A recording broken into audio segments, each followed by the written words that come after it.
Israel ने Gaza पर 200 से ज्यादा हमले किए हैं। अंदाजा आप लगाइए, 200 से ज्यादा हमले एक साथ हमास के ठिकानों और जो हथियार भंडार हैं उन पर ये हमले किए गए हैं। 200 से ज्यादा हमले एक साथ इजरायल ने कर दिए और ये हमास के ठिकानों को तबाह करने के साथ ही साथ जो हथियार के गोडाउन हैं उन्हें खत्म करने के लिए 48 घंटे में गाजा पर ये भीषण अटैक है। एक से ज्यादा माफ कीजिए 200 से ज्यादा यहाँ पर हमले किए गए हैं और ये सब कुछ हमास को बड़ा नुकसान पहुंचाने के लिए, हमास को बड़ी चोट पहुंचाने के लिए इजरायल की तरफ से किया गया है।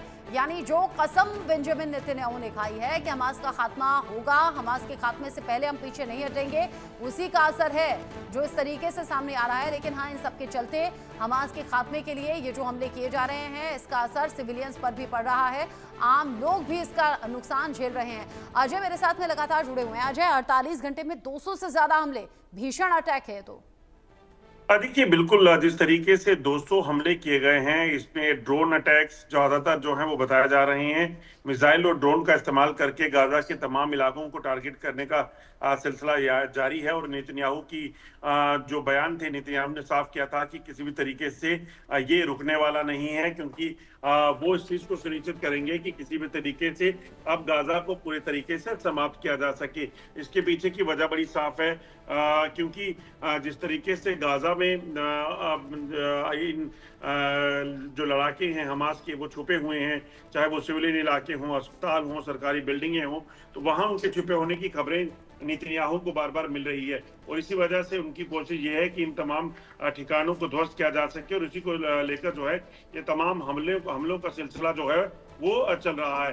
तो अब देखना होगा ये किस तरीके से हमास इस पे जवाब देगा, क्योंकि एक बार इजराइल की तरफ से हमला होता है, दूसरी बार जवाबी कार्रवाई जो है वो कहीं ना कहीं नेतन्याहू के इलाकों को टारगेट करने के लिए गाजा की तरफ से होती है, हमास की तरफ से होती है। तो ये सिलसिला भी रुकने का नाम नहीं ले रहा है। अब जब तक ये रुकता नहीं है तब तक ये कहना मुश्किल होगा कि आखिरकार ये युद्ध का अंत कब होगा, क्योंकि अभी तक जैसा आपने बताया हजारों लोगों की जान जा चुकी है, हजारों की संख्या में लोग जो है वो बेघर हो चुके हैं। और जो तस्वीर इस वक्त गाजा की निकलकर सामने आती है वो अपने आप में बता रही है कि किस तरीके से भयंकर परिणाम जो है इस युद्ध के अभी तक निकलकर सामने आए हैं। बिल्कुल, ये परिणाम ऐसे हैं जिन्हें देखकर ही कलेजा कांप सकता है किसी का भी। अच्छा अजय, जिस वक्त डोनाल्ड ट्रंप जीते थे तो बड़ी उम्मीदें थी कि शायद कोई मध्यस्थता होगी, कुछ ऐसा होगा जिससे युद्ध रुकने के आसार हों, ऐसी कुछ खबरें निकलकर सामने आई भी, लेकिन फिर एज इट इज चीजें चल गई। यानी कि वहां गाजा के लोग अगर उम्मीद कर रहे थे तो वो उम्मीद भी अब तो धराशायी हो चुकी है, क्योंकि डोनाल्ड ट्रंप की तरफ से, अमेरिका की तरफ से अब ऐसी कोई उम्मीद नहीं। क्या चांसेस हैं जिसकी वजह से शांति हो सकती है, थोड़ी राहत मिल सकती है, या ये संग्राम अभी यूं ही छिड़ा रहेगा? देखिए, जिस तरीके से जब अगर आप बात करें तो जब ट्रंप ने दोनों के देशों के बीच मध्यस्थता की बात की थी तो उस वक्त एक चीज की उम्मीद जताई गई थी कि शायद अभी इस मध्यस्थता के बीच कुछ नतीजे निकलकर सामने आए।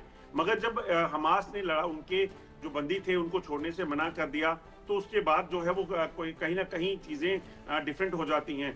जब ट्रंप ने अपने आप को पीछे खींच लिया, ट्रंप ने साफ कर दिया कि अब वो किसी भी तरह से बीच में नहीं आएंगे और उन्हें खुद कहा कि अब इजराइल जो है वो अपने तरीके से इसको आगे बढ़ाएगा, क्योंकि मीडिएशन के बाद जब हमास ने बंधक नहीं छोड़े ट्रंप के कहने पर तो उन्होंने भी अपना रुख जो है वो अपने कदम पीछे खींच लिए थे और कहा कि अब जो होगा वो खुद ये देखना होगा। तो उसके बाद से अगर आप देखें तो नेतन्याहू ने फैसला किया कि गाजा को पूरे तरीके से खत्म किया जाएगा।